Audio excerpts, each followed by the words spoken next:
Hello guys, ఈ Sunday ఒక special item అయితే ఏదైనా చేసుకోవాలి నాన్ వెజ్లో అని అనుకుంటే సో ఈ రకంగా అయితే ట్రై చేయండి. నేను కూడా ఫస్ట్ టైం ట్రై చేశాను యూట్యూబ్లో చూసి, చాలా బాగా వచ్చింది. సో మీరు ట్రై చేయాలనుకుంటే ఇలా ఒక 1.5 kgది చికెన్ కొట్టించిన తర్వాత ఇలాగ ఉప్పు, కారం, ఆయిల్, అలాగే పసుపు, మసాలాస్ అన్నీ బాగా పట్టించి ఒక 2-3 అవర్స్ బిఫోర్ నైటే తెచ్చుకుంటే ఇంకా చాలా బాగా వస్తుంది. సో మేము ఒక 2-3 అవర్స్ డీప్ ఫ్రీజ్లో పెట్టిన తర్వాత అలా దానిలో వేసేసి బాండీలో కొంచెం వాటరిష్ అంతా పోయేంత వరకు ఉంచాము. దెన్ ఈ గ్రిల్ మీద అలా కాలుస్తుంటే నిజంగా బయట ఎలా అయితే చేస్తారో ఆ టేస్టే వచ్చింది ఎగ్జాక్ట్గా.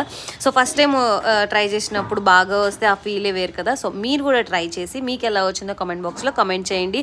So I'm so happy. ఎమ్మీ చికెన్ ఈజ్ రెడీ. బాయ్.